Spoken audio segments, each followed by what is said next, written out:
grab your wine. It's time for Rosé All Day and Juleigh's a Mess, where we talk about current events and living in an intersex life. And now, here's Juleigh.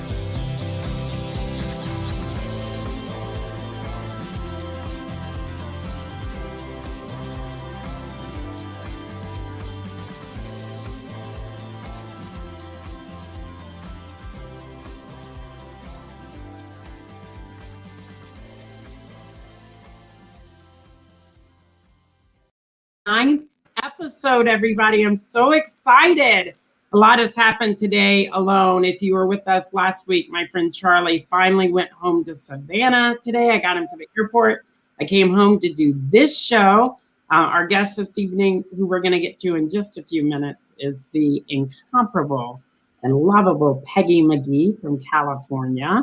I will be introducing her in just a few minutes. But first, let's talk about our rosé this week. So our rosé is Apothic Rosé. Here it is, Apothic Rosé from Apothic Wineries. And we're going to try it in my new Rosé All Day XX wine tumbler, which is available on justjuleigh.com under the store tab.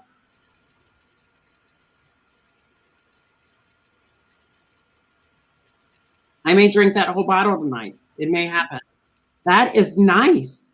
Guys, Apothic Rosé, it's a nice fruity blend. If you like rosés, it reminds me a little bit of a stronger Zinfandel, but it's got a really nice balanced palate. I really like it. Way to go, Apothic. Maybe you can be my wine sponsor if you're listening. I could drink the whole thing, but let's get to the crux of the show. Let's introduce the lovely Peggy Magee, all the way from California. Hi, Peggy. Hello, Julie, darling.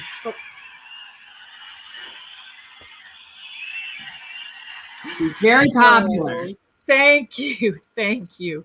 Thank you so much for having me. Your lovely Southern Coast studio is charming. And I could see all of your people got my requests. They got me a rosé in a very difficult to find, strangely shaped bottle. Love it. They got me a crystal glass to enjoy my cocktail, a snarky holiday napkin with a snarky phrase. That's me right there. Yes, and fulfilled all my rider requirements down to the detail. A jelly bean matching every dish on a plate from Paris, France. There you go. And of course, Julie, darling, you know from my vocal cords, I need my pineapple Perrier in my own special sippy cup. I love it. Cheers, darling. Cheers. Thank you for joining us today. Thank you for making me put on pants. Well, I'm not wearing any. So. Oh, okay. So, this will be jolly. Hi, Julie.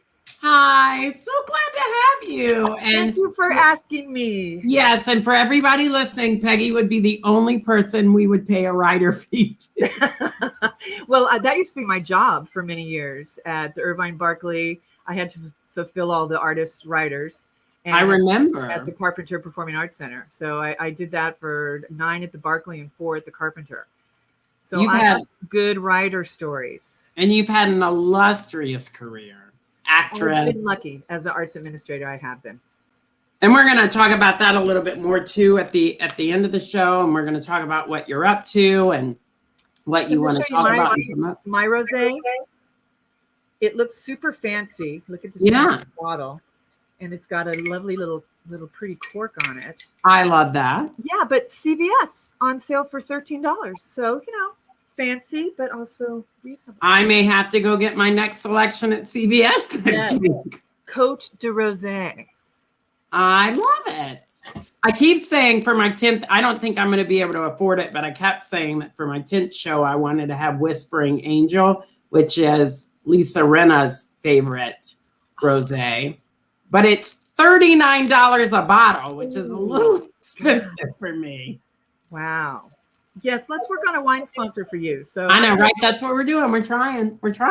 I'm actually going to Paso Robles for their wine festival weekend in a couple weeks. They're doing reservation only, only your group no larger than 6. You have to leave after 45 minutes, but they've got it really well planned out. So I'll drop some of your knowledge and see if we can wrestle up a wine sponsor for you. Oh my gosh, I would love it. My PR firm would love it. Like, rosé is a big varietal. It is. It's become really popular. I want to say it's become super popular in the last couple of years, if only for the housewives, because they all drink it. But it's a big deal in California, though, too, which we're going to segue into some California right now, talking about some current events. California has certainly been in the news. I heard today, just before we came on live, that California is losing a Senate seat. Losing a Senate seat. Texas is gaining one because of I can't ever say it, especially now that I'm drinking, but due to laws where they redistribute the census numbers. So it looks like California and 6 other states are losing a seat. Texas, Florida, Oregon, they're gaining seats because their numbers are bigger statewide. So I'd heard that people are leaving California, which that's one of my favorite states, but it is expensive. And I would gather people probably are leaving in drones for that reason alone. I think any big city right now, New York is experiencing an exodus as well. Taxes, rent, space, health issues. So many things. But, with the Senate stuff, it just goes to show we're still, that's so out of balance. And that whole structure needs to be reexamined. I agree. I mean, it totally, even long term, I don't think people should be lifetime senators. No, absolutely not. I concur. So, I mean, and that's how it's always been great about government. And, when I took government in school, I liked the fact that it seemed like when I was growing up, there weren't so many long-term senators, but I felt like that's what you need. You need those new minds and those new ideas and those new voices every couple of years to keep things running smoothly and to really kind of grow. And you get the same people in there for so long. And then they become so aligned with just the party that the issues become a secondary priority. So that's a shame too, that it's the party or die. And so a lot of issues get overlooked and not prioritized. But yet California and government has been in the news a lot lately. Just heard this past Friday that you have a new towel in the running for opposition against Governor, is it Newsom? Gavin Newsom. Governor Hottie Gavin Newsom. I know, he's a cutie. He is a cutie. Strange history though. His ex-wife is Donald Trump Jr.'s current girlfriend, Crazy Kim. Isn't that weird? That's weird. Yeah. She used to be on, I think, Fox. Anyway, Caitlyn Jenner has thrown her towel in the ring for. She's thrown her fashionable Governor of California. Her fashionable hat into the ring to be governor of Cal. Oh, you can't see it because my curtain's too dark. I know it's black on black. We can kind of see the mini ringmaster hat. I love it. Yeah, she's serious, and stranger things have happened. We've had the governor, so Arnold Schwarzenegger had a good run. If she gets to become governor of California, I hope Wheaties re-releases a box with her face on it. Like that would be like her old face on Wheaties and her new face on Wheaties. Olympic gold medalist, governor of California. We forgot. That's the thing about Caitlyn Jenner, though. Hello, decathlon. That takes some discipline and stick-to-itiveness. We know that the girl's got some stamina. She can be in it for the long haul. I just hope that she takes time to educate herself. And, it is hard stepping into government if you've never worked in a government entity and have the protocols and the procedures down. And I still don't know. Because it's been back and forth for a while. I heard that the trans community wasn't a big supporter of hers because she was behind Trump for so many years. And then they said that last year she came out in opposition to Trump, or in 2018, because of all the pushback within the trans community. So it would be very interesting to see how well she's accepted in that gubernatorial race in California. I think that'll be interesting to see how that plays out. Even if she doesn't, the gubernatorial, such a Jeopardy word. If that doesn't work out, serve on city council, Caitlyn. Get involved in, think globally, act locally. Get involved in your own district and see what you can do, or serve on some boards. Well, I'm sure she's on a million boards probably already. Is she still in the Calabasas area, or did she move after she separated from the Kardashians? I don't know where I don't know. I don't know where she's based. We forgot to do something really important. That bitch never calls me. She got well. She's not calling me either. What? She owes me money. She does? We can say that. No, I'm kidding. I did get to meet the really cute young Jenner came to Dark Harbor, Kylie, with her basketball player boyfriend, Charles Barkley? That's not. I don't think it was him. I don't think it was him. I'm bad. I should know. Wrong. I'm not a sports girl, so I can't answer. Yeah, it was the young one who's a model. Is that Kylie? Kylie, yeah. She's beautiful. She's beautiful. They all are. Oh yeah, and she was dressed down just like in an Argyle sweater and just some straight leg jeans and Converse. And so I'm standing in this because I took them around the VIP lounge. And I'm standing in the circle with them, and it's just these tall, beautiful people. And I'm standing right next to Kylie, and it's like looking in a mirror. People are going to have to go look up the ringmaster because they don't know what we're talking about. She thought that was funny. So, but she was going back, very aloof, the model. I know, right? Well, they do that so well on E. They're trained. I know. Ryan Seacrest taught them well. So we have to go back a little bit because I forgot to ask you to tell our listeners at home, how do we know each other? That's right. We went into stupid current schmurrent events. What the hell? I know. Let's talk about us. Well, it's probably it's fuzzy for me because I don't remember if I met you. The first year I did Dark Harbor was 2012. I did Graceful Gale before the Ringmaster was invented, and I don't know if we met during that time because I think I checked you because I started at the front desk at the Queen Mary in 2012. I think I checked you in one night, but that might have been. I didn't know who you were. I think you were just nice, and I checked you in one night. Yeah, I think I officially met you the next year when I was working at the wharf, and y'all were doing all the promo commercials and spots for Dark Harbor. Yeah, and I met you as the Ringmaster. And you told me how much you loved me. So, of course, I loved you forever. Because I do remember you in your uniform on the promenade deck behind some sort of podium type desk and maybe about to give a tour or something, maybe. But yeah, I guess maybe you did check me in because we had to do those, crack of the butt photo shoots. Or the Channel 5. Yeah, but crack of the butt photo shoots, and then your whole photo ends up on the side of the building. I know, the things I had to do. Come on. To get my picture on the ship. I remember them calling me and saying that the billboards were up and that I was on the billboard. And I was at a rehearsal for some little community theater thing. And I drove down I said, well, where is one? And Westminster and Second. So I drove down to that intersection. I had some Del Taco and my Coke, and I'm looking at my billboard, and I'm calling my mom going, I'm looking at my billboard. I have a billboard. You can't tell it's me, but I have this great billboard. I want a billboard one day, but yeah. You know what was exciting though? I like you, I'm obsessed with the royal family.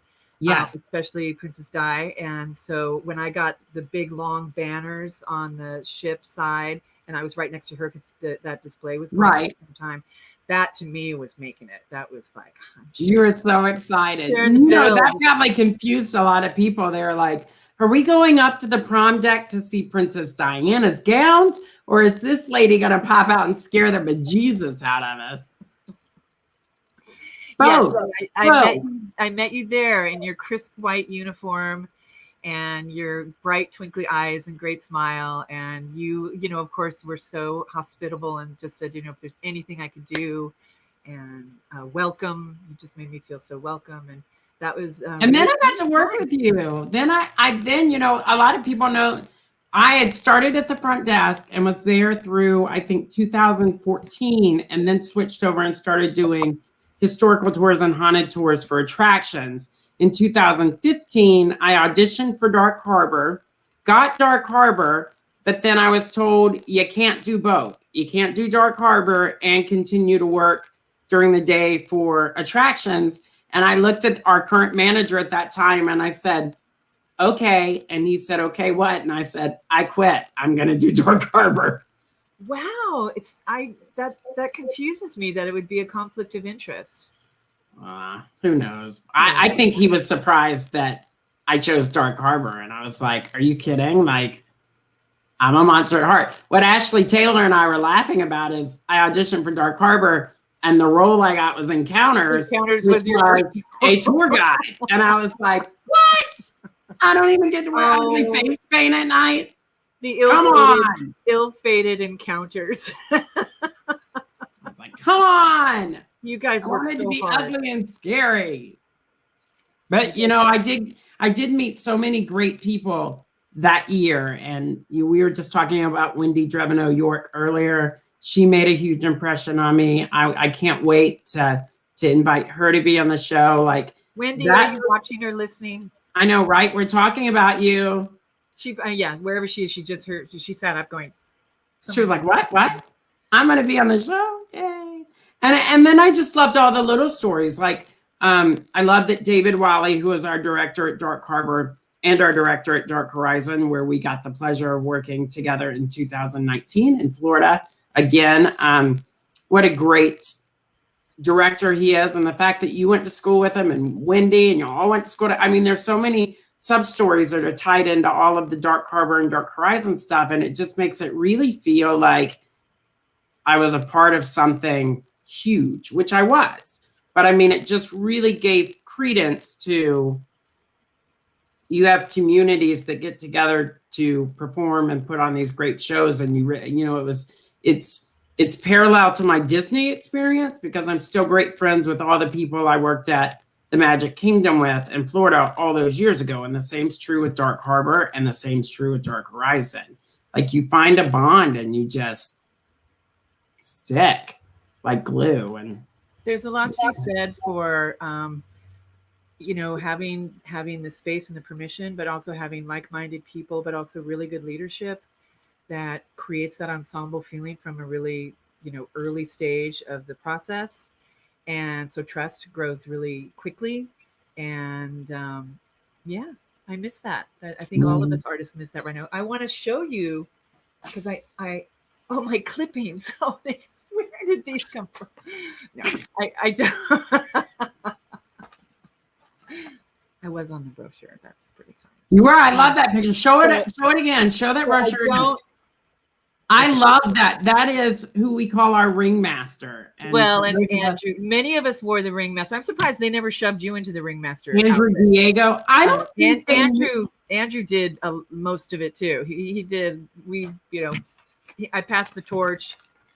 It would have been fun to do ringmaster. I don't think, in all honesty, because I only did Harbor for 1 year and then I left. And then I did Ghost Ship with you, which that was my heart because I felt like I was the first girl hired for Horizon and it was my first acting gig since I had to go through everything with the transition. And so it was really, for me, it was, and David, I don't think knows, I think we talked about it, but for me, that was really like, not only did I feel like I was alumni from Dark Harbor, but I really felt like everybody at Epic. I felt like Charity. I felt like Steve. I felt like David. I felt like everybody was saying you're viable and you're visible and you're valid. And we absolutely want you to be a part of Horizon. And that was so big for me that I did show up every night that I even had issues. I was there, you know, and I was like, you work with me, I'll work with you. But it was such a big deal for me. And then when I found out that you were going to be my captain in that particular house, it felt like I was coming home in a way. Oh, Thank you. Well, I think many people can tell that story of their experience with coming into the DH family is just that you felt seen and valuable and part of something bigger than yourself. And we were such a well-oiled machine so early on. So you felt like I better bring my A game here because people are coming with their game. And, that's a testament to Steve and Charity and David and everybody because, we trusted each other.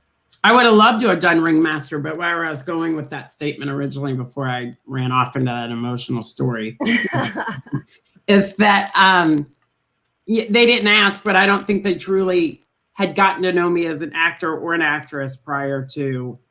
So I don't think that would have been offered, maybe eventually, but because for me, that would have been huge. And I asked Ashley Taylor when she was on what she could see me kind of doing at Dark Harbor.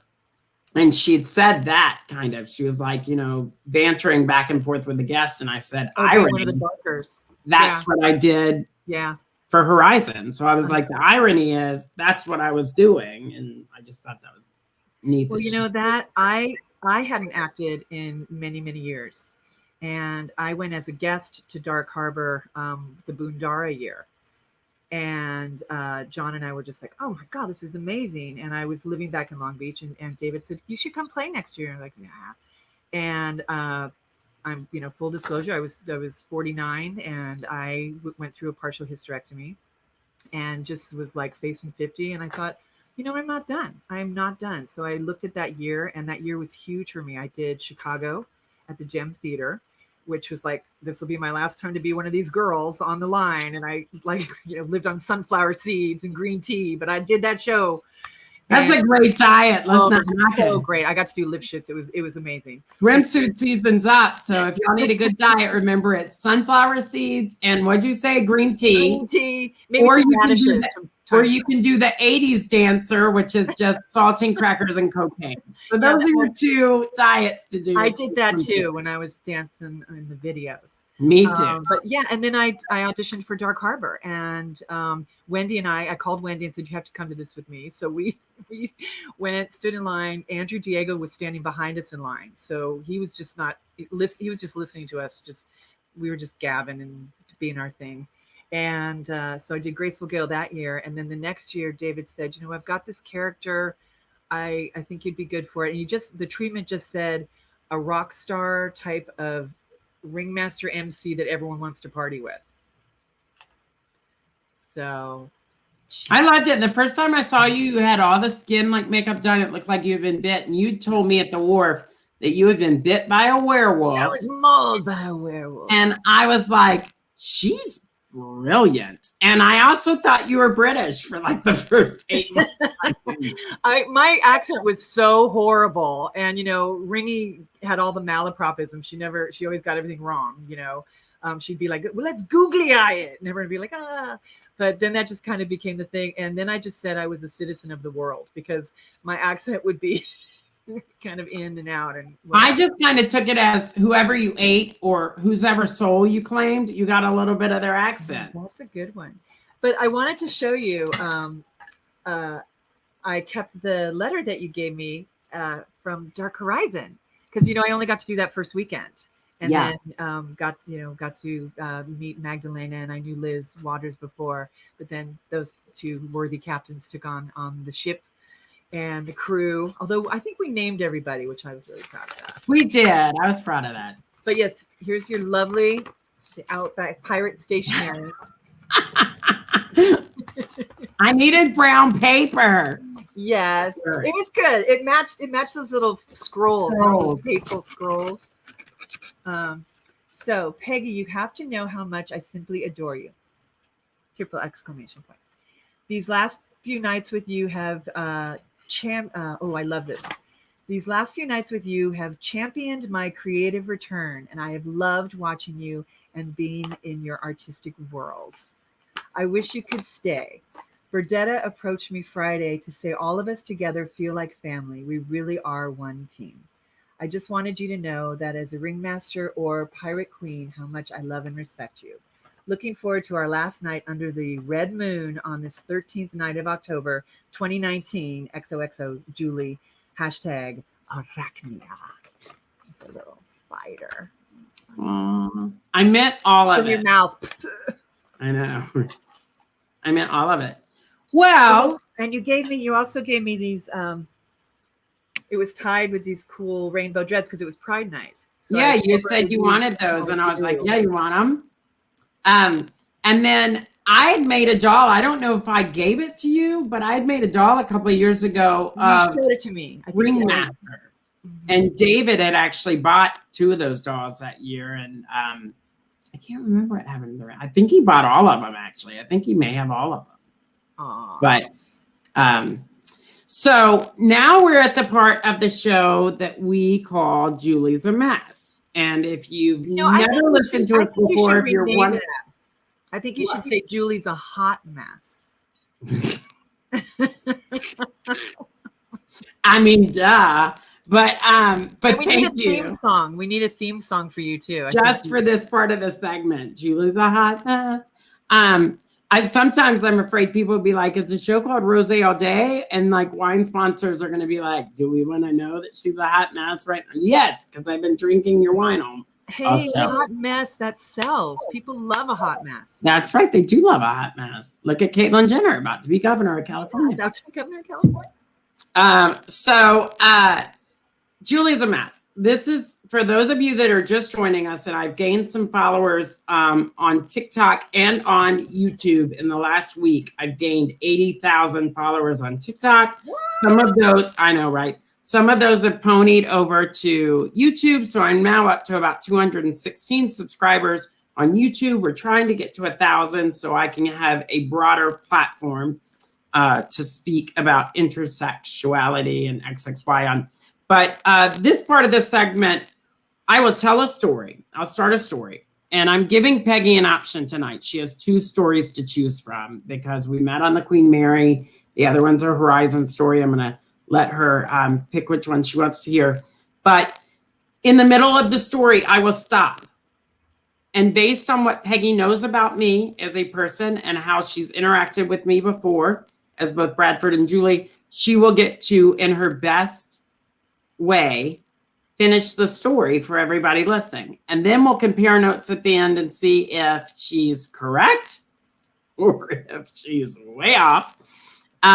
You don't get any points for being way off or correct, except for applause. And Charlie, my guest last week, and he was my guest, I think, on my 4th episode. So I've already had him twice because he was here for a month, bless his soul.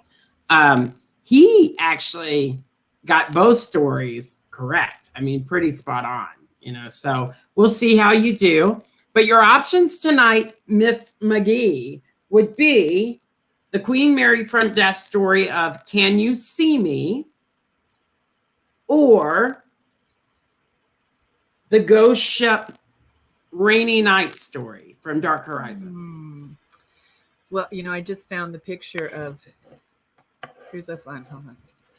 You got to go over that way. Here's Arachnia and Buxom Shrew.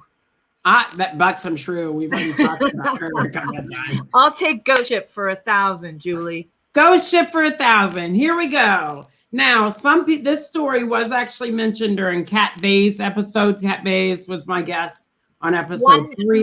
No Toe Louise. Yeah, right. Did she keep remember her? Did she change? Did she keep No Toe Louise, or did she change her name? I feel like she changed it. Maybe she was No Toe Louise. Now I could be No Toe Louise. Now that I'm down to 8 toes, I could be No Toe Louise. It would have been bad if I called you that. Well, I wouldn't have taken offense to it. But that was bad. We had kind of hinged on this in her episode, so it may sound familiar, but we'll see if you can finish it. I think it'll be okay.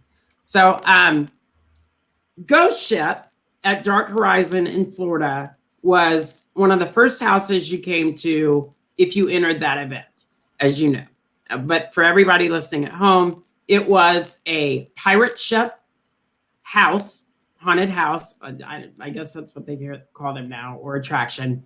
It was based on the story that Captain Killigrew, Peggy, who created that role, and Magdalena Kay and Liz Waters. They were all our Captain Killigrews. And Amanda got thrown in one night too. Amanda did it. I think when Maggie was on vacation, I think, when Maggie left somewhere. And so Yeah, Amanda did it we when all we had did. crazy stuff. Amanda, I always say Knievel, but I don't think that's her last I name. know, I think it's right.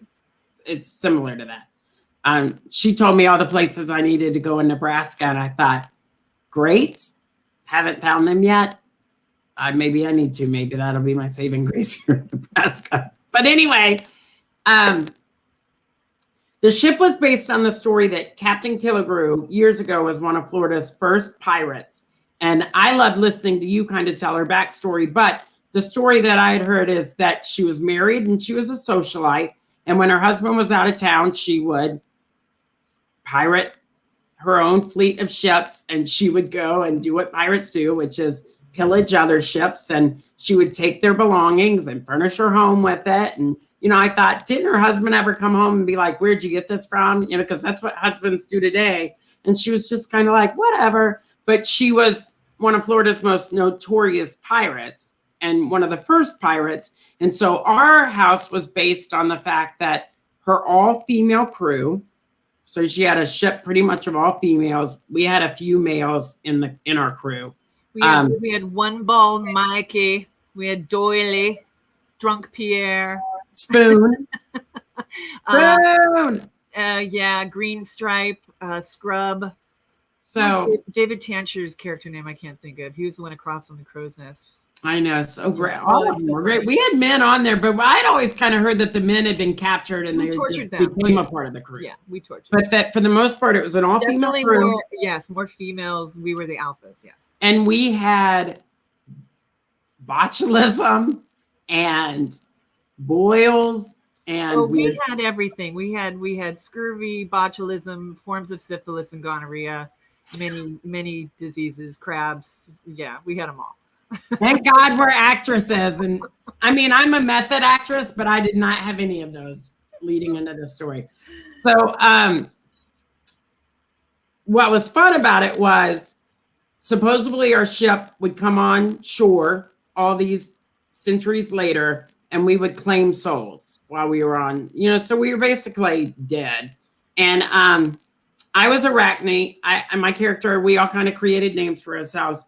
I would take my dentures out and load my mouth with plastic spiders.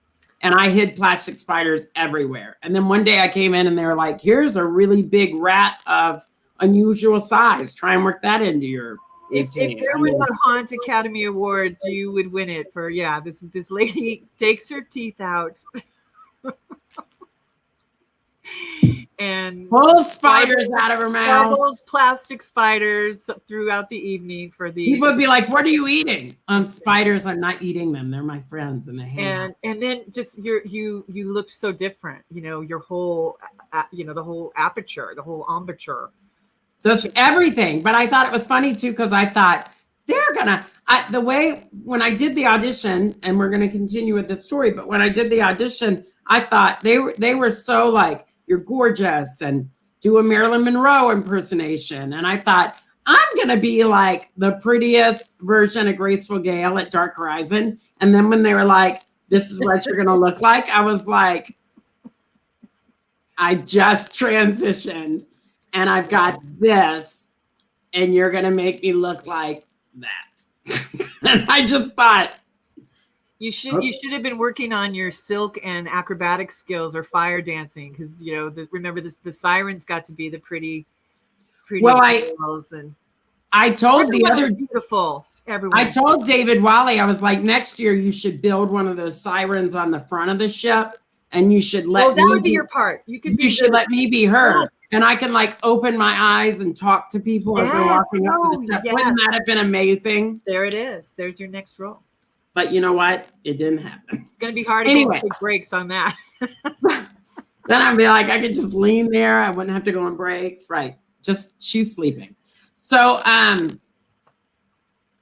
it rained one night, and Peggy was not our illustrious captain that night. We'd had a different girl. I want to say it was Liz. Well, it was Maggie and Liz switching off, and they weren't on set, but when it rained, they would have the poop deck, which is where myself and Kat were located. We would have to kind of migrate down into the bottom of the ship. One, because it's raining and you didn't want your costume to be wet and we were right out there in the open. But two, because the plank and the slides were You closed. can't. Although that would have been fun to throw the people down the wet plank. Drunk. That would have caused a lot They more had enough problems than troubles those with it being planks dry. already caused. So people that follow my story know that I have some health issues. And one of them is I have had epilepsy since I was in the womb. So I have a form of nocturnal seizures or night seizures. And they usually happen when I'm asleep. But occasionally when I'm completely worn out and I burnt the candle at both ends, at both ends, as they say, and I'm literally hitting that fourth wall of exhaustion, sometimes I seizure in broad daylight, right? Like it's not a vampire thing. It doesn't happen at night. So on this particular rainy night, I had just migrated down the stairs into the next area of the ship. It's pouring rain, and I start to feel a seizure coming on. Peggy Magee, Julie's a mess. What happened next?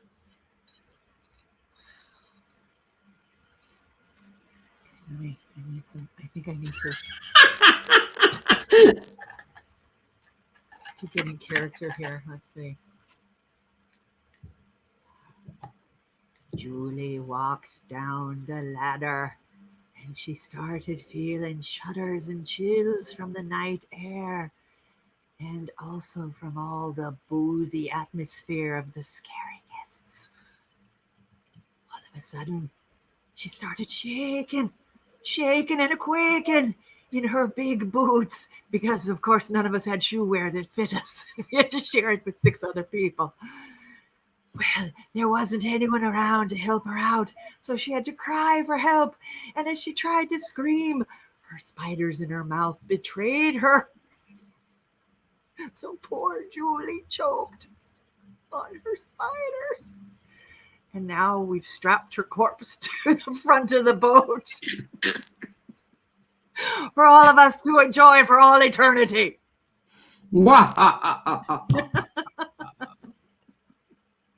It started out good. I thought you were gonna figure it out. So I totally went down the stairs. It was raining, and I felt that seizure coming on. What happens when you? What are the signs that you're gonna seize up? And so usually, do you go into convulsions? I will feel. It depends.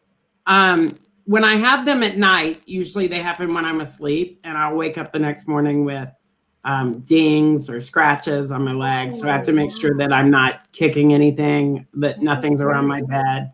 And then it's kind of, I guess it's violent, but I'm not, the ones that happen at night when I'm asleep, the only way I know I've had them the next morning is things like that appear on my body, or I'm totally exhausted.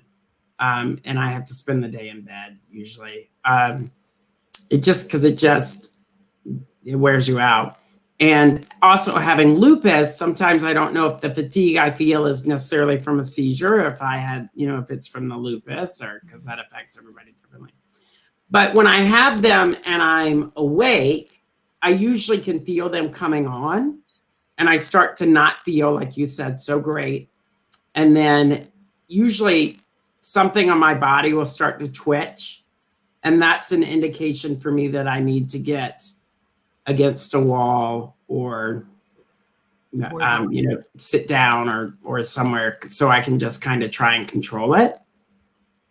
And I never know how long they're going to last. And I know on that particular night, I didn't want to say anything to my fellow cast members because I didn't want them to worry if it wasn't going to be a big deal. And but I wasn't in a position to leave because you had to walk through all of that, the rest of the event, to get back to where our break tents were. And Sam wasn't around, so I couldn't reach out to her and be like, hey, heads up.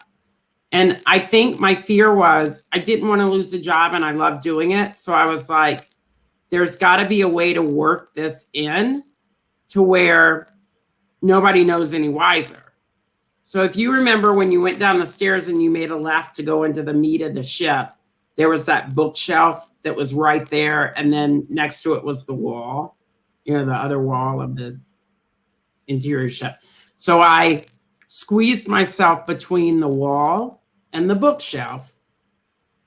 And then, when you come out of the meat of the ship, like you're about to go up the staircase to get to the poop deck, you would see off to your left that bookshelf and that wall, and there was nothing there. So I squeezed myself in between it, and I just seizured. I just had a seizure on set, and my body was shaking, and I was like tremoring with shrew on my hand, and it made people scared, and they were like, "Oh my gosh, that's so lifelike," and what's going on, and I let this seizure run out. And we still couldn't go upstairs because of the rain. So then I just went and sat on the stairs and just kind of was kind of responsive for maybe about, Kat says for like maybe 5-6 minutes, which sounds about right. And then afterwards, I just didn't say anything about it because I thought, well, nobody knew the wiser, and I'll go home and get sleep tonight. And it was like a Friday, and I'll come back and do Saturday and Sunday, and nobody will be the wiser. And then the next night I was on set, and the other David, not David Wally, but our other director, walked up to me on set, and he was like, I heard that you seizured last night. And I was like, maybe, but I'm fine now. Like, well, he was rightly concerned, Julie. This is a cautionary tale, this one.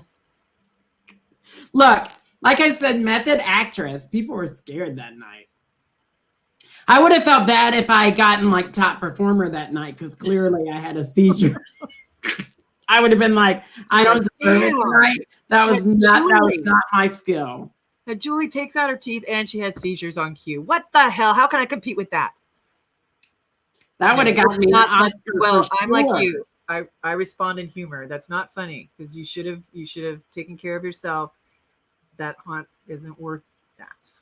So true, but that just goes to show you that I'll do anything for a job. Pay me, I'll do anything, right? They'll be like, her performance was so lifelike. I can see why she won the Academy Award. I really seizured. You want an actor who will do what? Hold on, let me call Julie. That's insane, right? Julie's a hot mess. She's a hot mess. But you look beautiful. I love your outfit. Let me see. What are you wearing? I'm just wearing tonight. I need to, Nebraska weather is bipolar. It literally, you can go through all the seasons in one day. And so I was wearing a cute top earlier, and I came home and I was like, what can I wear for the show? And I ended up just putting on my lace t-shirt and then pinning pretty. It looks like kind of retro-y. There's a little 50s kind of feeling to it. That the flouncy sleeves. I try and look nice all the time, and but it's because of the weather. Like, you're like, do I wear a sweater? Do I wear a top? And now I gotta. My house is so small. I need to pull everything that's spring wear out of the closet, so I can go through it and start having stuff to wear. But then I was like, I really don't have a lot of cute blouses for future shows. And I'm about to get a breast lift and a small implant. So nothing's going to fit anyway. So it's going to be time for a whole new selection of tops and blouses. I'm going to be able to hold future wine bottles like right here. Woo, yeah. Rosé all day. Hi. Côte de Rosé. So now we didn't talk about the Oscars. We said we were going to. We didn't, but I want to ask you quickly about Nebraska, because you've lived in many, many states. Born in Alabama, which we're not going to talk about them because they're crazy. Yeah. They had. Oh, that's a current event. They still are celebrating Confederate Memorial Day. Well, and the governor just signed an anti-trans bill on Friday, saying that trans people can't compete in public sports. And I thought, with all the mass shootings that's going on, we're focusing on this. What the hell, people? Come on. I finally just said, look, if somebody is trans and they're beating you, you need to up your game and become a better athlete. Yeah. Because it's all about, I feel like sports is all about practice, and just like the arts and acting, like you practice it. And if you're good at it, you're good at it. I don't think it has anything to do with whether you're trans or intersex or dyadic, or, you know, what dyadic is, somebody that's not intersex. So cisgendered, I don't think any of that matters. I think you have a skill and you run with it. And if you're better at it, you're better at it. You shouldn't pull the whole, they shouldn't compete with us because we feel like they're going to dominate us in this sport. I'm like, oh, Lord. So yes, Alabama. So go back to your Nebraska question. California, Florida. Now you're in Nebraska. Nevada. Oh, you lived in Nevada for a while. Mm-hmm. What state do you like the best? Where do you think you might settle, or where would you like to go still? There are a lot of, I want to go somewhere where there's a healthy allotment of single, attractive men that have careers and not jobs. Alaska. Alaska may be my next move. It may. It's beautiful. It is actually beautiful. I was surprised how much I liked it, but I don't know if I could live there all the time. But there's lots of guys up there, you know, and they're. I need attractive. They need to have a great 401k. Mm-hmm. Mm-hmm. I'm not. I think my next role in life would probably be trophy wife at this point, and You're ready. You are so ready. I need somebody that can support that. So, I don't know. I really miss California. I miss the weather. I miss being able to literally go to so many great things about California, Northern California, Southern California. You know, if you need an escape, even if it's from your weekday humdrum, there were a million places you could go to just escape. And some of them were not even that far away. You know, if you're in Southern California, you could go skiing, and an hour later you could be at the beach, and you could go out to an award-winning Broadway show at the Almason downtown, or you could go see community theater at the Pasadena Playhouse. Like, there literally was stuff to do on every budget level, on every level. The people are very laid back and kind. I miss California. Do I think I'll ever make it back there? I don't know. Like, I have often said the only way I'll be able to move back and afford it is if I get married and, or get my own television show. Okay. Well, the first part is saying it, putting it out in the universe. Throw it into the universe. So if I don't know anything about Nebraska other than the Bruce Springsteen album cover and the movie Nebraska. So I pictured like this very black and white, flat, dark. What would we do? You know, if I came to visit you, what would be our Saturday night out on the town? Oh gosh. There's not a lot to do. So we just be singing karaoke and drinking rosé in your room, in your house. Pretty much. Wait, where's my tambourine? I got it here somewhere. I may take you to Lincoln. Like I told you, I said I met a new friend that works for a radio station in Lincoln. It's a national station, but she's like, I'm going to take you to an Italian restaurant. And I was like, let's do it. The sooner the better, because there's nothing to do. There's nothing to do here. If Charlie was here for a month, and literally every day I'd be like, what do you want to do? Like, we could go to the zoo. There's a great zoo in Omaha. It's supposedly one of the top 5 zoos in the country. And my friend was like, I'm not a zoo person. And I was like, okay, well, I can take you around the corner to get a 6-pack of beer, and you can delete people off your Facebook. So there you go. When there's corn, supposedly I asked somebody the other day, I was like, do people actually go to the cornfields and make out in the fall?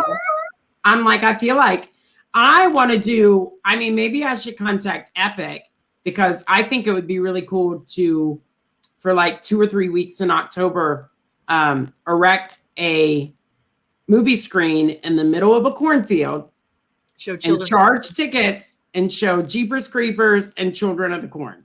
Yeah. And then maybe have some scare actors run out into the cornfield and scare the bejesus out of people. They don't do anything here. Nothing. I did get to do a gig with David. It was the season finale for Lovecraft. And it was a drive-in movie. And Ashley and Stephen Taylor were part of it. Myself, Berdetta, Gregor Manns, Giselle, some other people from that circle. but it was just the drive-in movie, and people came to see the finale on the screens. It was the old movie theater in Paramount, California, and they had little packaged goodie bags ready for everybody. I was just one of the greeters, so I sat in the air-conditioned trailer on the intercom. It was the best gig ever. She's like, welcome to Old Craft. So I just gave them the 411, park here, do that. So both Stephen, Ashley, and I were all in these separate trailers because it was the beginning of the pandemic. So it was super safe. And then the people of color, the actors, they were more integral in being out in the drive-through and walking around and interacting with the guests while they were still in their cars with windows up. So it was really well done. Everyone was tested on set. So that was a fun. I joke that I'm going to get to that point where David Wiley's going to call me and be like, I know you're in Nebraska, but we're doing something this weekend and I'd like to fly you in and pay you. I'm David Wiley. If you're listening, I'm available. I feel like I'm pouring myself out on some level, but. Isn't that what an actor is? I mean, come on. Basically, right? Let's talk about the Oscars real fast. And then we'll give them what they want and how they want it. Right. We are gonna talk about the Oscars real fast, and then we're gonna segue into 5 questions, and we're doing well on time. So, how are you doing on your wine?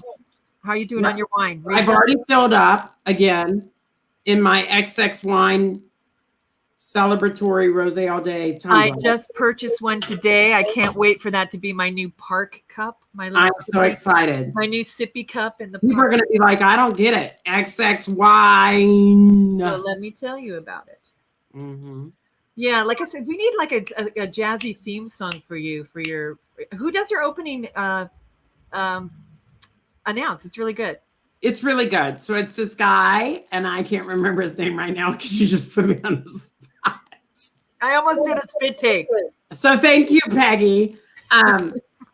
It's through the company Russell Johns that helps me do my show each week and stuff. So it's their guy, and he does a great job. We kind of told him what we wanted. He does the intro and the outro, and good. Dave Holmstrand, who works for Russell Johns, is integral in putting together this webcast and podcast every week, and he kind of edits it and then gets it ready for iTunes and Spotify the next day. So I have a great team, and I've been very blessed this year that people want me to share my story and are trying to give me a larger platform to do it in. Yeah, it's amazing the work that you're doing, and I haven't been able to speak to you, but I know that in September you had a really benchmark thing happen to you in Florida, being the first person to get that attention and the bill through, and congratulations. Thank you so much. We are talking about how a lot of people will start using that word pioneer, and it's weird to hear that, because when I think of pioneers, I think of Harriet Tubman and Sacagawea and like people that are pioneers. Here's just Sacagawea. And so I'm totally like, I don't know if I fit into like the Rosa Parks category. And people are like, but you're doing things that are changing of intersex rights. And I really do. One of my sister's favorite quotes is, be the change you want to see in the world. And people ask me all the time on TikTok why. They're like, you don't have to tell your story. And my takeaway is, I know I don't have to tell it. I absolutely do not have to tell my story. But if we don't share our individual stories, our strengths, our challenges, our weaknesses, if we don't share that, if we don't share our vulnerabilities, then we will never change as a society. And I always say that grow as an individual. My story is no more important than anybody else's story. The difference is I'm telling it. So, and I'm telling it in an effort to really change perceptions and make it better for the intersex people that come behind me and that are currently here and don't have a voice. So that's why I do it. So thank you for saying that. I know. We're going to skip Oscars because people can watch. We were just going to talk about how it had the lowest views ever, but I didn't even know about it and I forgot about it. So they were weird. They were just off. It was just strange, and putting, they put the best actor category at the very end, which is unusual because it's always best picture. And because of the buildup. Everyone was expecting it to be posthumously for Chadwick Boseman, and that was going to be just a wonderful way to end the evening. But you never know; it's still an award show, and Joaquin Phoenix just kind of floppily announcing Anthony Hopkins, "Oh, he's not here. Thanks a lot," and then the music and the credits. That was weird. It's still very political, the Oscars. I always wanted one as a kid growing up, and then when I was really in the meat of the actors community in LA, and I really learned firsthand what goes into getting one, I thought, well, I don't really want one anymore, because it really is political and where the money is pushed, and I would rather have a SAG award, because that's literally coming from my peers. And an Oscar, it almost kind of feels like a decal on a brand new car. Like, oh, you got the special decal. Great. Like, like I paid, it may change. I may decide later on in life that I really still want that Oscar. Well, we wouldn't turn down a nomination, of course. No. But for me, I also, what was glaring to me, especially in today's world, so many mispronunciations of names. Like Brad Pitt decimated the supporting actress who won, who's from Korea, and didn't get her name right. And I felt like, you can't take 5 minutes to get the pronunciations of the names you're reading. How do you say your name? Several of those, and I just felt like, shame on you. That's crummy. It was just disjointed. It was, although I will say they did it in Grand Central Station, the train station in downtown LA. So they did a whole more Golden Globesy, sitting at tables, and it was tiered, all Art Deco. Probably nice It was gorgeous. So that was really beautiful for them to be in that building. But some of the intros were strange because they were all just kind of personal and cutesy and obviously written, and it lacked some sincerity. It was just odd, but it's an odd year. But you got more than me. I only saw Trial of the Chicago 7. I didn't see Nomadland. I saw Trial of the 7. I like that. I saw Nomadland. I like that a lot. I didn't see Nomadland. That's hard to watch. Nomadland was hard to watch because I think, especially in the situation that so many people are in financially, that could be your truth within a couple of paychecks. And how hard would that be? Oh, we know many nomads. I mean, so many people who worked Dark Harbor. The whole a lot of the gypsy fire dancers were kind of nomadic and would go from, we're going to job. And go work. It's a hard life, though. I mean, even watching the movie she was in, there were times where it would be Party Central one weekend and they'd all pull out the next weekend and she wasn't able to go anywhere in her little white van, and it was just her and one other person. And I thought, anyway, let's go to it. Won Best Picture, and people just see it. It definitely makes you think about your current situation and how you would be able to survive in something like that if it went to something like that. But we're going into a segment. Chloe Zhao, the director of that, who's only the second woman and first woman of color to win a Best Director award. That was exciting. I know it is exciting. But I think everyone was voting for Viola Davis, as was I, for Best Actress. And Frances was, and she was odd in her acceptance speech. She always is. She always was when she accepted for Fargo. She was odd. Yeah. And when she accepted for 3 Billboards Out at Billings, was it Billings, Montana? Yeah. She was odd. She's just always kind of been. But she's a great actress. We are moving into 5 questions. We are going up on the top of the hour, and we usually run about an hour, 10, 20 minutes. So we're still okay on time. What are you doing tonight after the show? But we are moving into 5 questions, which is where I ask our guests 5 questions. They can be about us. They can be about her. Most of them this week are about her just because she's so engaging and has so much wisdom, and I just love talking to her every time I have a chance. So most of the questions I picked are things that I want to know deeply or deeper about her and her career. And so your first question is, what is your favorite play or musical and why? That I've done or that I want to do? we're gonna touch on some of that later. So just really maybe for you personally, what's one of your favorite plays or musicals that you just really like and why? I've been super lucky in the parts that I've been able to play, and then I've also been so lucky in all the shows that I've been able to see. I weep every time I see 42nd Street because I was a little chorus girl in that, and so it always makes me cry. Chorus Line is a seminal musical for me. And when I got to do it, I saw it when I was 16 and turned to my grandmother. And my grandmother takes me, she's like, it's a little blue.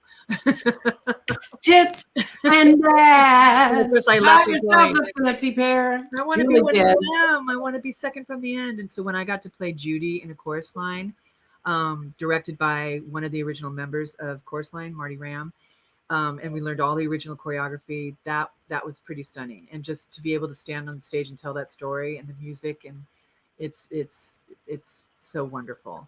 I love Sweet Charity. I got to play Charity once, and Neil Simon's script is perfect. I learned it verbatim because it's all the jokes are there. So that was a treat. What about like what part for you? What parts would you like to play? Because we're going into, a new chapter. I'm a little older than you. I know it's hard to believe. Well, that was my second question for you, and that kind of ties into that, and we'll talk about that. What's your dream role? What would be a dream role that you haven't played that you absolutely would cut your arms off to play at this point? I gravitate more toward musicals, and so it was a gift for me to do Ringmaster because I never thought I was a good improv actor, but I learned a lot. But it was so liberating because she had no filter, so that was. She had no filter. Yeah, but I used a lot of my bits, my musical bits. I would love. I don't have a great voice. I'm a better actor, but I would love to play Mrs. Lovett in Sweeney Todd. Yeah, I could see that. That would be great. Yeah, and I'd love to play Mama Rose in Gypsy. Okay. I'd love to play Dolly in Hello, Dolly. I could see you in all of those. You'd be a great Dolly. A great Dolly, Levi. I think it would really hit home that I'm still single, so I go home every night and drink more rosé and be like, "What's this shit?" every night on stage. I actually would love, one of the first musicals I ever saw that my parents took me to was Annie, and I went and saw it at the Fox Theater, and I think I was about 6. And the story behind it is, growing up intersex, we often fall on the autistic and spectrum, and we often have a lot of learning disabilities and are slow to walk and slow to talk. And I could not remember mathematicians. I couldn't remember math skills. I couldn't remember grammar stuff. And my mom and dad took me to see Annie, and they said they put me in the car to go home, and I was repeating every line of dialogue and every song all the way home. And my older brother at the time was like, "What's wrong with this picture? Like, how is he able to do all this and not do all that?" And my mom and dad said they figured out shortly after that if they allowed me to listen to music while doing my homework, that my retention was better, and that I remembered things. And if they put my math skills to music, I had a better comprehension of what that meant, and that they were able to they knew that was always kind of there for me. I would love to. You were more of a visual and kinetic and oral learner. Yes. So that's why the phonics of the music completely, reached you. Yeah. I would. So since I can't play Annie. Someday, Mrs. Hannigan, though. But Mrs. Hannigan, I would love to play. It would be so much fun to play Mrs. Hannigan. I also said recently to Kat, there was, when I was growing up and I did theater, there were you would hear so many older actresses say, "There aren't any roles for us. There aren't any roles for us. I played all these roles. There's not anything else for me." And I was like, that's so sad. And now that I'm in this form, I'm like, I get to play all those roles that I always thought was great. So I would love to play the Queen in Macbeth. I think that would be an amazing role. I would love to do somebody said that they could see me in Name as Mrs. Morningside. Is that her name? Or Burnside. Mrs. Burnside.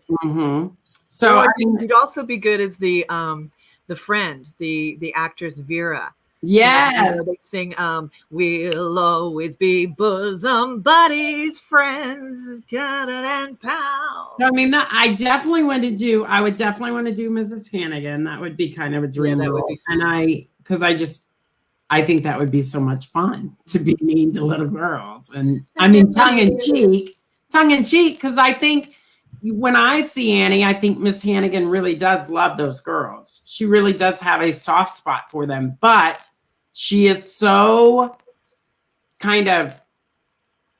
she's a drunk. Do you know what I mean? And she's so like, her life has been so miserable and so in her own mind, so not fulfilling that it comes out in the worst ways. I think, part of me thinks that.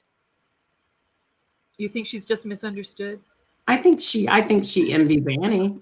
I think that she envies Annie, and she envies having that kind of love in her life, that somebody would want to take her away and take care of her. And I think that's huge. I think that's a huge part of that character, is that, it's not so much that she's such a cruel person. She's just lost in the fact that nobody ever wanted to take care of her in the way that they want to take care of Annie. And then I think that just fuels her deeper into that, oh crap, look at me, it's just a job and I have only the girls. And that's why I think that song Little Girls is so poignant, because she's like, I hate them. And I don't think she really does. I just think she hates the situation that she's in, and you think about Rooster and her relationship with Rooster and how she hates the other. Like, I think it's fun to break apart, as an actor. I think it's fun to break apart different stories and really think of all these characters from different angles and then let that form your final performance. And I've always loved that about acting. Mm-hmm. And it's definitely going into some deep layers for Mrs. Hannigan, which would come through in all the scene work. And yeah, there's a lot there. Or she's just a psychotic bitch that wants to kill little girls. Or who wants to steal everybody's money. What's a lesson in acting that you either learned earlier in your career or late in your career that you think is important for other actors to know? Wow, Julie, these are such great questions. I like to kind of look to the letter P, be punctual, be prepared, be professional, be positive. Leave your shit outside. Because you're there to do a job. Yeah. Try to listen more. I've been so lucky and work with such great directors. But I really like to come to a set prepared, and I want to make sure that I'm pulling my weight. And I think in all of us as actors, we're a little neurotic and are just thankful to have a job. So I like to just make sure that I'm leading by example and being prepared. And I like to get to know the team. I people tease me of like, oh, Peggy, she like says hi to everybody, but I do. And it's sincere. It's not like I want to know what everyone's doing, and it just makes it more fun. So I love that answer. I love that about Dark Harbor and Dark Horizon, was meeting so many different people on so ones who had done these big haunts and others who were just starting and just everyone. I think that's a testament, going back to David Wally again, I think that's a testament of the team that he has around him, that he's groomed to work with. And he's great at really building a fantastical kaleidoscope of multi-layers of talent. He knows the importance of starting fresh, but he also knows the importance that comes with that alumni status, and he understands the importance of alumni to the fresh. He creates such a breadth of career and work and skill, and it just always ends up being a beautiful kaleidoscope of a performance around the board. What is something about the arts? So we're talking music, visual, because you work a lot with theaters and in Southern California. Yes. What is something about the arts that you feel is lacking in today's society? Wow. Great question. My job was eliminated a year ago. I was managing the Lewis Family Playhouse out in Rancho Cucamonga, and I was the manager of the cultural center there. So we closed on March 13th, same as everybody, same as Broadway. And it's been closed for a year, as all the theaters for the performing arts. And I joined an organization during this time. I was asked to serve on an advocacy advancement committee for Arts for LA. So we've been having a lot of conversations via Zoom with artists and policymakers, teachers, arts educators, people who are out of work, writers, producers, directors, having these conversations. And the words that keep coming up are inclusion and equity and diversity. So making sure that voices are heard, that stories are represented, that actors are treated fairly. Gosh, another current event, all the stuff with Scott Rudin and Broadway and the bullying. And there's a big shakeup here in LA with LA Theater Stage Alliance. They screwed up the Ovation Awards, and a lot of people pulled their memberships and they closed. And the Celebration Theaters had some backlash for bad behavior in the past. SAG-AFTRA is having member issues, and it's not just our industry, Julie. It's also just everyone deserves dignity and fairness in their workplace, representation, fair wage. Everybody. Governor. I read recently on Facebook, Andrew had I don't feel like I said his last name. Right. He shares stories. Love him. Think he's a beautiful soul, a beautiful person, a beautiful actor and entertainer. Read one of his stories recently on Facebook, and it just stung as a fellow performer that stuff still, and everybody else will unpack that later on. If you're listening at home, we can unpack that later on, and maybe I'll have Andrew on. But it just really stung that's for us still something that's that happens still in our industry, and it's very and in every industry. But I mean, it's being now kind of brought up. Yeah, years in the making, but everyone is feeling more empowered and emboldened to speak, thankfully. And there's, having difficult conversations are the first steps in making some systemic change. So we're going to go on to our last better times ahead, and we're going to have to clean up our act on set, Julie. Because everyone's we're going to have to bring wine. So your fifth and final question before we get to the crux and the end of the show, and I get to ask you 5 questions. Well, you get to ask me one question, which we're going to go on. Well, we'll see where we're at.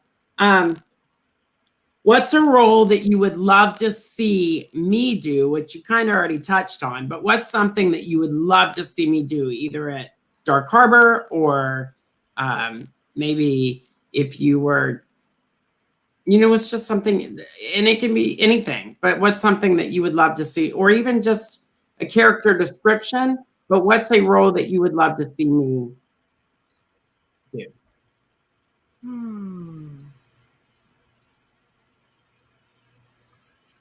And no typecasting. Don't tell everybody you'd like me to play a happy hooker. No, I think you would be a really good Dolly. Because again, there's so many layers to Dolly's character, where she's re-entering life after a dormant period, and she's finding out who she is. She is fiercely. And we're talking about Dolly Levi, for those of you that are like, Dolly Parton? We're not talking about Dolly Parton. Oh, but hey, would you love to play Dolly Parton? Come on. Yes. But yeah, I think you'd be a really good Dolly. There's a lot there, because she wants love. She wants to be fiercely independent, but she also wants love too, and she's willing to take risks. That's fun about her. I would love that. Would be a fun role, I think. But a dramatic role for you, Blanche Dubois in Streetcar. Oh gosh, that would be a great role. That would be a fun role. Because I think you have the, there is a delicacy and sadness beneath the, the strong exterior, and you have you can turn on some Southern Belle stuff. Oh, you'd be good in. Now I'm thinking of a lot of things. You'd be good in Steel Magnolias too. Yes, yeah, that would be fun to do that. I wonder what character in Steel Magnolias, because me, I've played Shelby, and I'm not old. I'm too old now. You'd be the hairdresser. I'd be Truvy. Truvy. I would be a Dolly Parton character. I could either be the Olympia Dukakis role, do the classy, or Weezer. Or Weezer. Yeah, I think I'd want to do Weezer, but I could do either one of those. Oh my gosh, maybe I come out to California. Maybe we mount a reading, or maybe we mount a Zoom reading. Maybe we get the script and we mount a Zoom reading and cast some of our other people like Wendy. And Wendy would be a great Malin. Wendy would be a great Malin. And we could get Ashley Taylor involved, maybe. Ashley would be great. We should do a Zoom. Okay. We should do like a Zoom reading, because I'm sure we can find the script somewhere. I think so. That would be so much fun. That would be really fun. We could house it here or somewhere else, but we should do that. I'm down for that. I'll work on it. And proceeds will go to your organization. Yeah, justjuleigh.com. I'd love that. We can do better research for the intersex community from that. Okay. What's going on in your life that you would like to promote? And then we will get to the last question of the show, which is where you get to ask me something. But what's something going on with you that you would like to really kind of touch on? It has been a Corona coaster year, not working. And I was top dog at the theater, and I had the whole season ready to go, and I was doing all the things. So my first couple months was like, oh my God, what? But I've been volunteering for Meals on Wheels, which I'm appearing, 3 to 5 times a week at 10 to 12 seniors' doorsteps for a little song and dance and nutrition. But I do want to plug Arts for LA for people who are in the Los Angeles area, artsforla.org, because it's a great organization for artist advocacy and funding, and they have scholarships and they have some training programs. And you can join in these community conversations to make sure that you're being heard. And you also get great networking. So I highly recommend that. I just want to encourage everyone to stay mentally healthy and do good things. And maybe if you can volunteer, give back a little. That's been really good for my spirit. That's important. I think people forget about that aspect. Like volunteering's, you may be limited in what you can do because of COVID, but now we forgot to mention this. The CDC, this is good to kind of talk about it now. The CDC has announced today, if you have not heard, that if you're fully vaccinated, meaning you have had both shots and you are fully good to go. First off, thank you for doing that, because as someone with autoimmune, I can't get vaccinated. I know. Everybody else is getting vaccinated. Yeah, they've said at this point that it could kill me. And so you need all of us to do it. So I need how to do that herd immunity thing. But thank you to everybody that's doing it. Yes. And then the CDC has said if you are fully vaccinated, you may now go out in public without a mask. You still need to wear it in big arenas or theaters or movie theaters or areas where there are a lot of people. But if you're just going to the park for lunch, or if you're going to a small venue with some smaller crowds, or if you're just power walking, not wear your mask. So I think that's cool. They're saying that a lot of people have been vaccinated, and they're hoping that for the most part, everybody will be vaccinated by July 4th, which is great. That's kind of their day of reckoning, and they're hoping that everybody can kind of be out and about without a mask by July 4th. That's good. Okay, so this is the part of the show, the end of the show, Peggy, but you get to ask me one question about my medical journey, or really anything. But maybe it's something you've always wanted to know and you haven't asked because you didn't know how.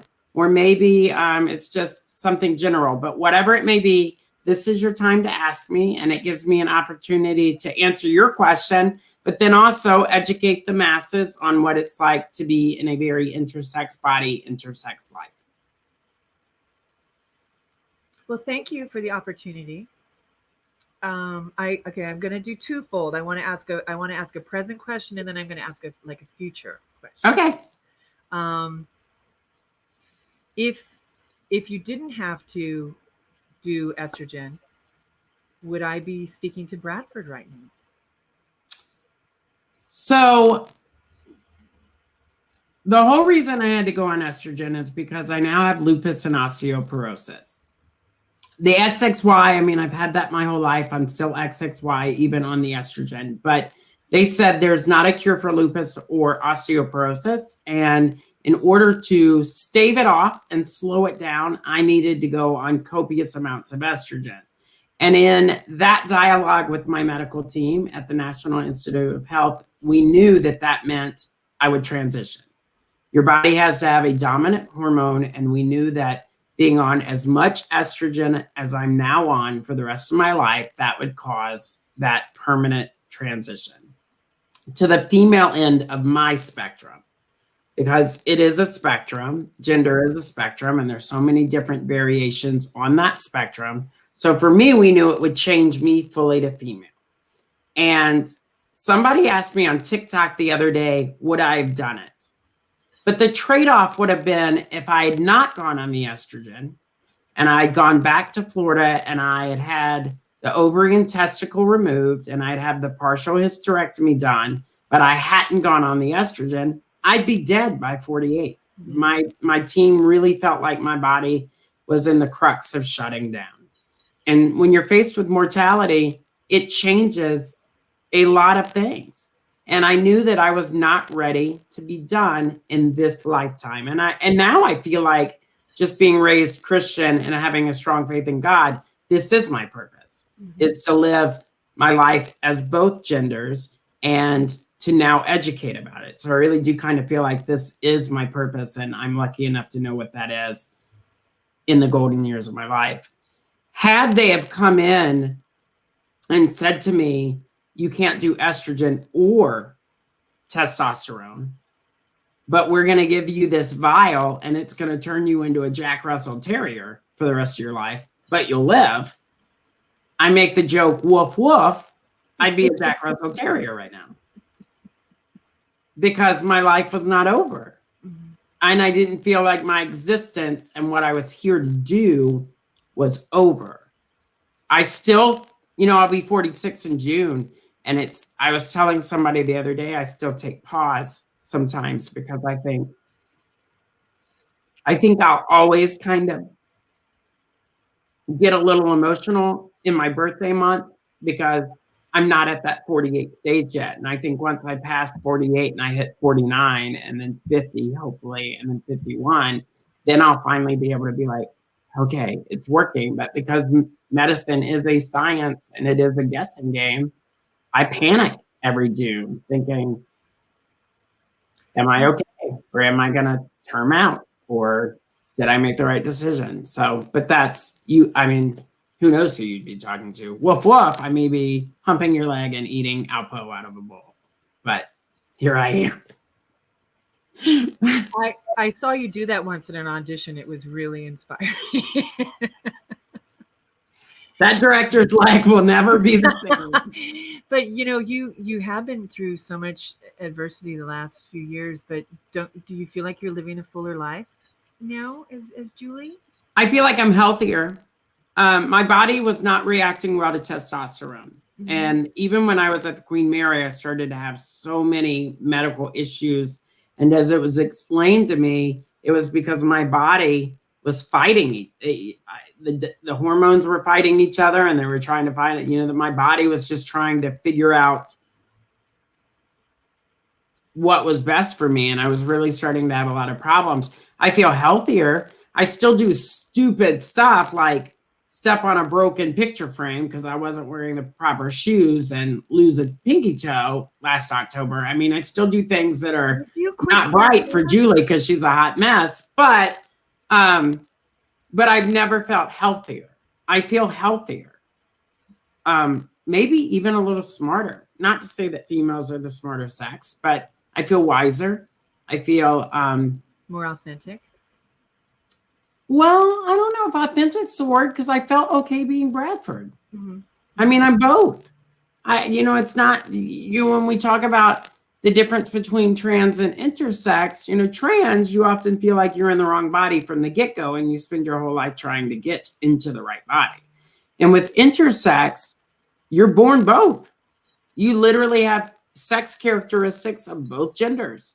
And it may be different. Like I'm not a hermaphrodite, but there are some that are on that spectrum that are. Mm-hmm. And there are some that, I literally have organs and tissue on the inside that is both.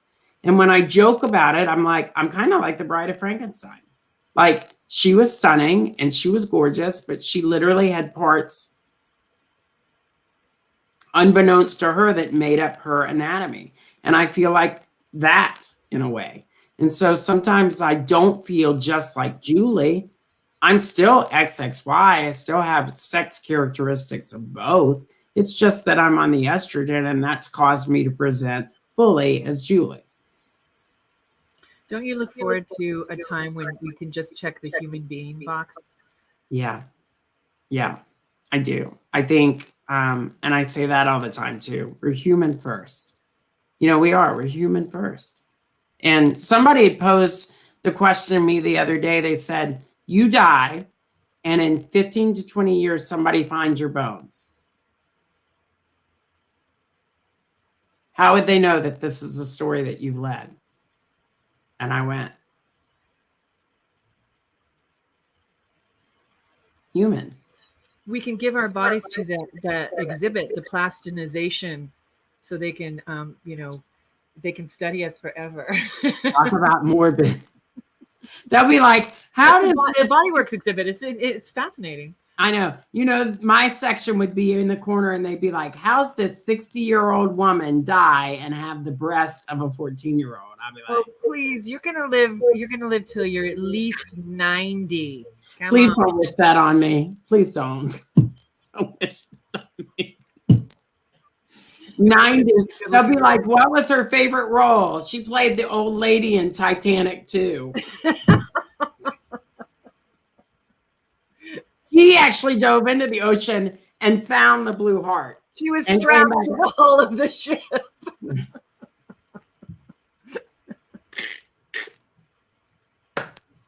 Peggy Magee, it has been an absolute joy having you on my show this evening for our 9th episode of Rose All Day. For those of you that are watching at home, if you're in the Southern California area and you find that Peggy is performing anywhere, please go watch. Please go support. She is an amazing actress. She's an amazing person. And I am privileged to call her not only a friend, but somebody I truly look up to in the industry. Oh, it has been a pleasure being with you this evening. Thank you for joining me. We have run a little over, but that's okay, because what? It's my fucking show. The pleasure is mine, and bouquets of love to you. And I can't wait to come see you in Nebraska. Let's not. I mean, maybe you come see me in Nebraska as Mrs. Hannigan. We're going to write your theme song. The lady's got some extra chromosomes. Woo! There it is. Thank you so much. We're going to play the outro to this show. Join us next week as we try a different rosé. Once again, my rosé this week was Apothic rosé. It was Côte de Rosé from CVS. Delicious. And clearly, I like it because look, there's not a lot left. Me too. I mean, that's just the Pirate Sisters and us drinking. Okay, well, be well. Happy spring, and I look forward to seeing your beautiful face again soon. Well, and let's get together and do that online reading of Steel Magnolias. Let's get our girls together. Fun. Okay, and I'm going to try to be your wine sponsor. Absolutely. Have fun at the wine tasting next weekend and let me know. Thank you. Signing off to everybody else, thank you for a wonderful show, and we will see you next week. Bye. For more content, follow justjuleigh.com. That's just Juleigh, JULEIGH.com. Thank you to our guests, and thank you for joining us this evening. Join us next week as Juleigh tries a different rosé.